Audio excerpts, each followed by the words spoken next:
if you remember, the first thing I bought my SAS was my telephone kiosk. The address of said telephone kiosk is 148 to 150 Southampton Row, London. Yeah, right opposite Russell Square, in such a prime location. So I purchased this on the 15th of August 2022 for £11,200. If you remember back, and I think I've spoken about it in this podcast, the auctioneer sold me the wrong telephone box, or at least the telephone box I wasn't expecting to get. I was expecting to buy a telephone box down in the city that was kind of in the middle of nowhere with no footfall, because the agent had said to me that that telephone box down in the city was on the market for 11,200, and if I wanted to buy this one at Russell Square, it was going to cost me 15,000, and I only had about £13,000 in my SAS at the time. So I said, I'll buy the one in the city.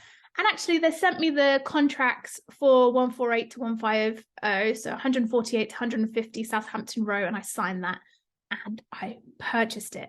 So you can go and see that telephone box now. It's there. It's got NC Real Estate signage all over it. So definitely, if you're in London, go and have a look at our telephone box.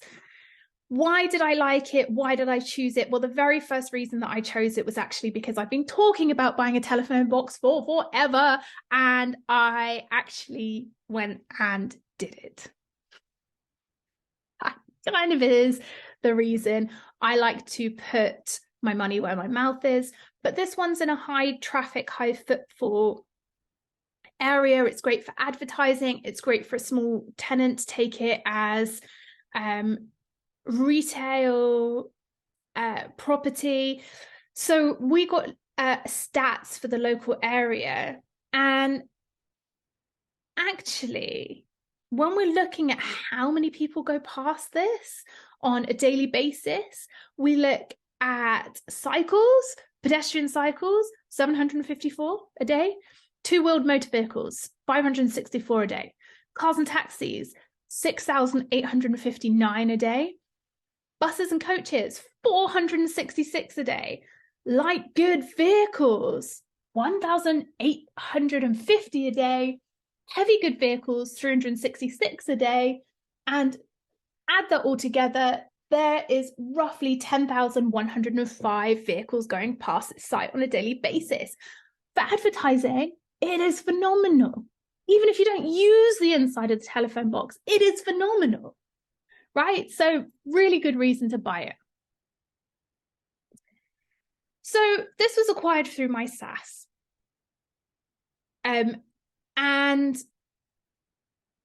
really, I just wanted something that was going to bring money on an annual basis into my SAS.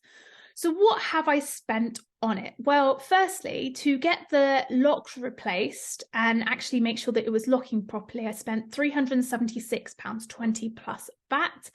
I had to take the rubbish out of it that was in there. That was £385 plus VAT. Expensive, but we couldn't find anybody, and I really wanted to showcase it on the day of the Members Club Live. So the person that said that they would do it, we paid for it. So you might be able to get that cheaper. In fact, I know you can get it cheaper, but I wasn't in London to clear out my own telephone box. If you remember back to what I said at the start of this podcast, I was traveling the UK, right? So then we put shelving in it to kit it out as a retail unit. And that cost us £845 plus VAT. When I say us, Harriet on my team organised it. This is my SAS. So my SAS paid for it. And then the vinyls that you see on the outside of the telephone box, if you go past it, £310 plus VAT. So all in, then, also £350 plus VAT for 3 of the glass panels to be fixed. So overall, I spent roughly 2,200 plus VAT to kit it out. It still needs an electrical connection, but I will say there is electrics in there. we have been trying to find out whose electrics it's connected to. We can't get to the bottom of it right now. So I'm thinking that I will probably just put an electrical socket in there. Our vinyls are on the outside. So if someone knows that we're using the electrics, I'll put a check meter on here as well, just an FYI. Then they can just phone us and say, hey, your phone box is running off of our electrics. And I'll go, oh, I'm sorry, but I have got a meter in here. Let me show you how much I've used. And then I can come to some arrangement. And I've also not got planning permission for retail just yet because we're jumping through those hoops. So we're just using it as advertising space right now. Now, once that planning permission has been achieved, you can get 3,600 per annum in the local area for a telephone box. Mad. 3,600. So let me go through how much I'm all in on this telephone box. So if we're 2,200 for my fit out plus 20%, plus 20%. So that's 2,640 plus 11,200 plus I had to pay 1,250 in auction fees from BidX.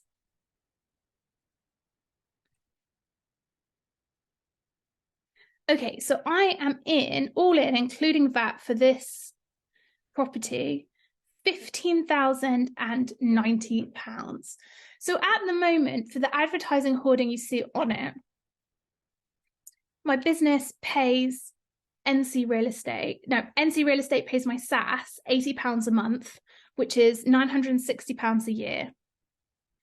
£960 a year divided by 15,090 is a 6.36% yield, right?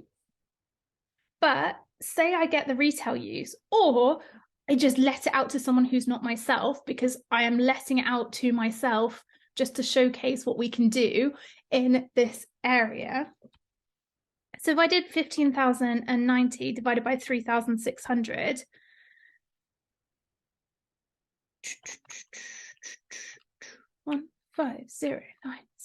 equals 23.86% yield.